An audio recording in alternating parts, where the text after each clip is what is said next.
ജലജയും മുത്തശ്ശനും മുത്തശ്ശിയും ജാനകിയും എല്ലാവരും ആ വീട് മുഴുവനും ആ മാലയ്ക്ക് വേണ്ടി അരിച്ചു പറക്കിക്കൊണ്ടിരിക്കുകയാണ് കേട്ടോ. ഈ സമയത്ത് ജലജ ഇങ്ങനെ ചിരിച്ചുകൊണ്ട് നിൽക്കുകയാണ്. ഇനി കുറച്ചു നേരം കൂടെ കഴിയുമ്പോഴേക്കും എല്ലാവരും അവളെയും അവളുമാരെ ഈ വീട്ടിൽ നിന്ന് പുറത്താക്കും എന്നൊക്കെ പറഞ്ഞ് ചിരിച്ചുകൊണ്ട് അങ്ങനെ അവിടെ നിൽക്കുന്നുണ്ട്. കനകയും മക്കളും ഹാളിൽ നിൽക്കുകയാണ്. ഈ സമയത്ത് കനകൻ ചോദിക്കുകയാണ്, എവിടെയാ മോളെന്ന് ചോദിക്കുമ്പം എനിക്കറിയില്ല അമ്മ എന്ന് പറയുന്നുണ്ട് നയന. അങ്ങോട്ടേക്ക് ജലജയും അഭിയും വന്നിട്ട് ചോദിക്കുകയാണ്, എന്താ നിങ്ങൾ ഇവിടെ തന്നെ നിൽക്കുന്നത്? റൂമിൽ നിന്നുമ്പോൾ ചെക്ക് ചെയ്യുന്നില്ലേ? ഞാൻ എന്തിനാ ചെക്ക് ചെയ്യുന്നേ? ഇത് നിങ്ങളുടെ വീടല്ലേ, നിങ്ങൾക്കല്ലേ ഈ വീടിന്റെ മുക്കുമൂലേ അറിയാവുള്ളൂ, അപ്പോൾ നിങ്ങളല്ലേ ചെക്ക് ചെയ്യണ്ടേ എന്ന് ചോദിക്കുന്നുണ്ട്. അങ്ങോട്ടേക്ക് എല്ലാവരും ചെക്ക് ചെയ്യാൻ വേണ്ടി പോകുന്ന സമയത്ത് അഭി വന്നിട്ട് ജലജയോട് ചോദിക്കുന്നുണ്ട്, എന്താ അമ്മ വല്ല കോളും ഒപ്പിച്ചോ? നിന്റെ പോലത്തെ മോശം ബുദ്ധിയൊന്നും അല്ലടാ എൻ്റെ. നീ കണ്ടോ, കുറച്ച് കഴിയുമ്പം നിന്റെ ഭാര്യയും അവളും അവളുടെ അമ്മയും കൂടി ഈ വീട്ടിൽ നിന്ന് ഇറങ്ങിപ്പോന്ന് നിനക്ക് കാണാമെന്ന് പറയുന്നുണ്ട്. അമ്മ എന്താ ഒപ്പിച്ചത്? ലാസ്റ്റ് നമ്മൾ ഈ വീട്ടിൽ നിന്ന് ഇറങ്ങിപ്പോകേണ്ട അവസ്ഥ ഉണ്ടാവോ? അതൊന്നും ഉണ്ടാവില്ല, നീ കണ്ടോ, നിന്റെ പോലത്തെ ബുദ്ധിയല്ല. ഞാനേ ആ മാലയെടുത്ത് കനകയുടെ ബാഗിലാണ് ഒളിപ്പിച്ചിരിക്കുന്നത്. അതിപ്പോ പോയി എല്ലാവരും കണ്ടുപിടിക്കുമ്പോൾ തന്നെ അവളുമാരെ എല്ലാവരും അടിച്ച് പുറത്താക്കും. എൻ്റെ മുറിയിൽ നിന്ന് മാത്രമല്ല ഈ വീട്ടിൽ നിന്ന് മാറി പുറത്താക്കും. പിന്നെ ഒരിക്കലും അവൾ വീട്ടിലേക്ക് തിരിച്ചു വരില്ല എന്ന് പറയുന്നുണ്ട്. അങ്ങനെ നമുക്കിനി ജലജയുടെ മുറി മാത്രമേ നോക്കാനുള്ളൂ, അങ്ങോട്ടേക്ക് പോയി നോക്കാമെന്നും പറഞ്ഞിട്ട് എല്ലാവരും കൂടി ജലജയുടെ മുറിയിലേക്ക് പോവാണ്.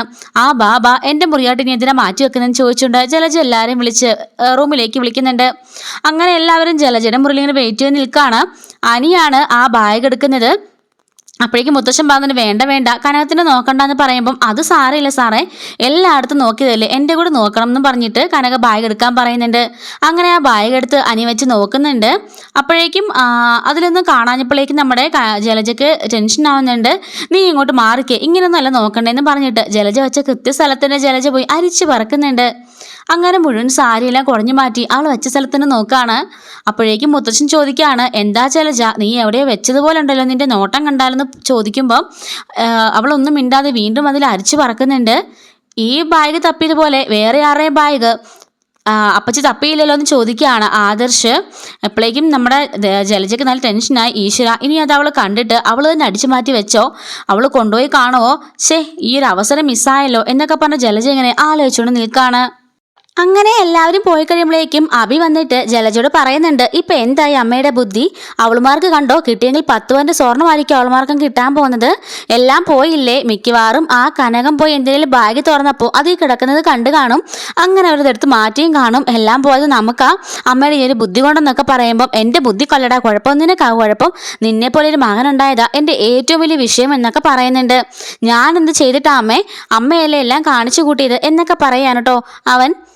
അങ്ങനെ സങ്കടപ്പെട്ട് നിൽക്കുകയാണ് ജലജയും അഭിയും. ഈ സമയത്ത് ജലജ ഓർക്കുന്നുണ്ട്, ഒന്നുകൂടി പോയിന്ന് തപ്പി നോക്കാം അതിൽ തന്നെ ഉണ്ടെങ്കിലോ എന്നും പറഞ്ഞിട്ട് അവളെ പെട്ടെന്ന് ഓടിച്ചെന്നിട്ട് ആ ബാഗ് വീണ്ടും അരിച്ചു പറക്കിക്കൊണ്ടിരിക്കുകയാണ്. പെട്ടെന്നായിരിക്കും അങ്ങോട്ടേക്ക് നയനും നവ്യം വരുന്നത്. എന്താ അപ്പച്ചി, മാല വെച്ച സ്ഥലത്ത് കണ്ടില്ലെന്ന് ചോദിക്കുന്നുണ്ട്. പെട്ടെന്ന് അവളെ ഞെട്ടി ഇങ്ങനെ നോക്കുകയാണ് ജലജ. എന്താ നീ പറഞ്ഞേ, മാല വെച്ച സ്ഥലമോ, എന്താണ് ഈ പറയുന്നതെന്ന് ചോദിക്കുകയാണ്. അല്ല, അപ്പച്ചിയാണല്ലോ ആ ബാഗിൽ മാല വെച്ചത്, അതുകൊണ്ടല്ലേ ഈ വന്ന് നോക്കുന്നതെന്ന് ചോദിക്കുന്നുണ്ട്. ഞാനൊന്നും നോക്കിയില്ല എന്ന് പറയുമ്പോൾ പിന്നെ എന്തിനാ ഞങ്ങളുടെ അമ്മയുടെ ബാഗ് വീണ്ടും ചെക്ക് ചെയ്യുന്നതെന്ന് ചോദിക്കുന്നുണ്ട്. അല്ല, ഞാൻ ചുമ്മാന്ന് പറയുമ്പോൾ കൂടുതലൊന്നും ഉരുണ്ട് കളിക്കൊന്നും വേണ്ട, ഞങ്ങൾക്കെല്ലാം മനസ്സിലായി, ഞങ്ങളുടെ കയ്യിലെ അതിൻ്റെ എല്ലാ തെളിവുകളും ഉണ്ടെന്ന് പറയുമ്പോഴേക്കും അവളൊന്ന് ഞെട്ടി നിൽക്കുകയാണ്. അമ്മയും ഞങ്ങളെയും കളിയാക്കാൻ വേണ്ടി നിങ്ങൾ മനഃപൂർവ്വം കളിച്ചാണെന്നൊക്കെ ഞങ്ങൾക്ക് മനസ്സിലായി. ആ കളിയാക്കെ ഇനി ഞങ്ങളുടെ കയ്യിലിരിക്കത്തേ ഉള്ളൂ.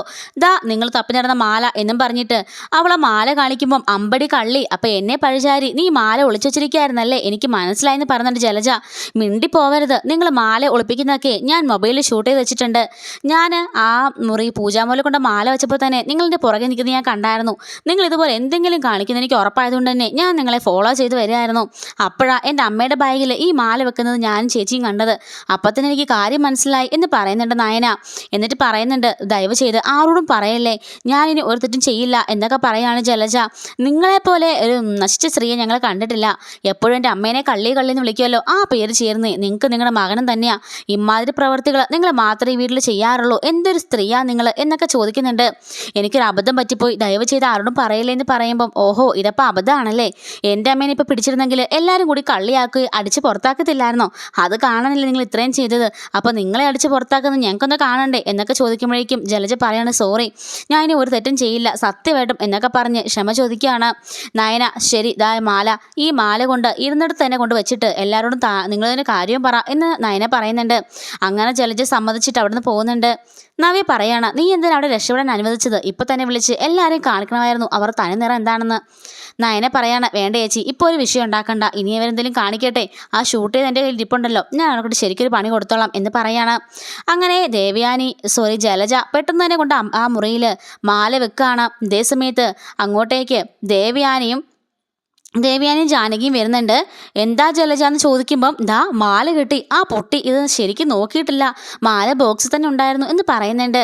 അപ്പോഴേക്കും അങ്ങോട്ടേക്ക് നയന വരുമ്പം ജാനകി ചോദിക്കുകയാണ്, മോളെ 2 പ്രാവശ്യം ഇവിടെ നോക്കിയതല്ലേ മോളെ, എന്നിട്ടും കണ്ടില്ലേന്ന് ചോദിക്കുമ്പം അയ്യോ ഞാൻ കണ്ടില്ലായിരുന്നു, മാല ഇതിൽ തന്നെ ഉണ്ടായിരുന്നു എന്ന് നയന ചോദിക്കുകയാണ്. ജലജ അതെ, മാല ഇവിടെ തന്നെ ഉണ്ടായിരുന്നു എന്ന് പറയുന്നുണ്ട്. അപ്പോഴേക്കും അങ്ങോട്ടേക്ക് മുത്തശ്ശനൊക്കെ വന്നിട്ട് മാല കിട്ടിയോ, ഇതെങ്ങനെ ഇപ്പം ഇവിടെ വന്നത്, ഇത്രയും നേരം എല്ലാവരും തപ്പിയതാണല്ലോ എന്ന് ചോദിക്കുന്നുണ്ട്. നവ്യ പറയാണ്, അതെ വിഘ്നേശ്വരന് വേണ്ടി വെച്ചതല്ലേ, വിഘ്നേശ്വരൻ കുറച്ചേരം എടുത്തിട്ടിട്ട് ഇതിൽ കൊണ്ട് നൂര് വെച്ചതാകും അല്ലേ അപ്പച്ചി എന്ന് ചോദിക്കുന്നുണ്ട്. അപ്പോഴേക്കും ജലജ ദേഷ്യപ്പെട്ട് നവ്യനെ നോക്കുകയാണ്. അപ്പോഴേക്കും മുത്തശ്ശൻ പറയുന്നുണ്ട്, നീ എന്തൊക്കെയാ കനകത്തിനെ പറഞ്ഞത്, അവരാ കട്ടതെന്നൊക്കെ പറഞ്ഞ് കുറേ പറഞ്ഞില്ലേ, ഇപ്പം എങ്ങനെയുണ്ട്, അതെങ്ങനെ നീ കാണാതെ പോയെന്ന് പറഞ്ഞ് വീട്ടിൽ ഇത്രയും പ്രശ്നം ഉണ്ടാക്കിയിട്ട് നീ തന്നെ കണ്ടുപിടിക്കുന്നത്, ഇതിലൊക്കെ എന്തോ കളിയുണ്ടല്ലോ ജലജ എന്ന് ചോദിക്കുകയാണ്. ജലജ പറയുന്നുണ്ട്, എന്ത് കളിയച്ചാ, ദാ ഞാനിവിടെ നോക്കി ചുമ്മാ ഒന്നോട് നോക്കിയപ്പോൾ ഇതിനകത്ത് ഇരിക്കുന്നത് കണ്ടതാന്ന് പറയുന്നുണ്ട്. നയനെ 2 പ്രാവശ്യം ബാക്കി ആരണ്ടൊക്കെ വന്നിവിടെ നോക്കിയതാ, എന്നിട്ടൊന്നും കണ്ടില്ലല്ലോ എന്ന് പറയാണ്. അങ്ങനെ ജലജ രൂക്ഷമായിട്ട് നോക്കി നിൽക്കുകയാണ്. ഈ സമയത്ത് നമ്മുടെ മുത്തശ്ശി പറയുന്നുണ്ട്, കനകത്തിനോട് ഞാനൊരു കാര്യം പറഞ്ഞേക്കാം, കനകം ഇവിടെ ആരുടെ അടിമയൊന്നുമില്ല, ഈ വീട്ടിലെ 2 മരുമക്കളുടെ അമ്മയാ, അപ്പോൾ അതിൻ്റെതായ പരിഗണന ജലജ തരേണ്ടതുണ്ട്, ജലജ അങ്ങനെ തന്നില്ലെങ്കിൽ എന്നോട് പറഞ്ഞാൽ മതി എന്ന് പറയാണ്. പിന്നെ നീ നാക്കും കൊണ്ട് അടങ്ങിയിരിക്കേണ്ട ആവശ്യമൊന്നും ഇല്ല, ജലജ എന്തെങ്കിലും പറഞ്ഞാൽ തിരിച്ച് നല്ലത് പറഞ്ഞോ, അതിനുള്ള ലൈസൻസ് നിനക്ക് ഞാൻ തന്നോളാം എന്ന് മുത്തശ്ശി പറയാണ്. മുത്തശ്ശൻ പറയുന്നുണ്ട്, ഇനി മേലിൽ കനകത്തിന് ഉപദ്രവിക്കാനോ എന്തെങ്കിലും പറയാൻ പോയാൽ കനകയുടെ അടിമപ്പണി കൂടി ഞാൻ നിന്നെ കൊണ്ട് ചെയ്യിക്കുമെന്നും പറഞ്ഞ് ജലജനെ ഭീഷണിപ്പെടുത്തുന്നുണ്ട് കേട്ടോ.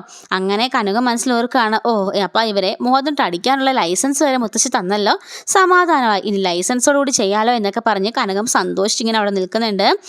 അതേസമയത്ത് തന്നെ ജലജ ആണെങ്കിൽ ഇവളിങ്ങനെ നോക്കി പേടിപ്പിച്ച് ദഹിപ്പിച്ച് നിൽക്കുന്നുണ്ട് കേട്ടോ.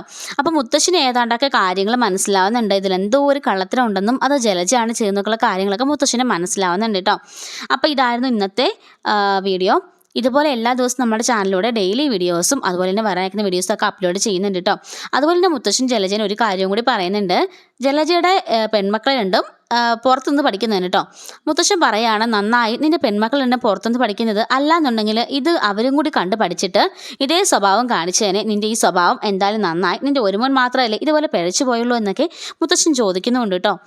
അപ്പം നമുക്ക് ഇതുപോലുള്ള വീഡിയോസൊക്കെ നമ്മുടെ ചാനൽ അപ്ലോഡ് ചെയ്യുന്നതാണ്, മിസ്സാവാതിരിക്കാൻ ചാനലൊന്ന് സബ്സ്ക്രൈബ് സപ്പോർട്ട് ചെയ്തോണേ. അടുത്ത വീഡിയോയിൽ കാണാം. Thanks for watching.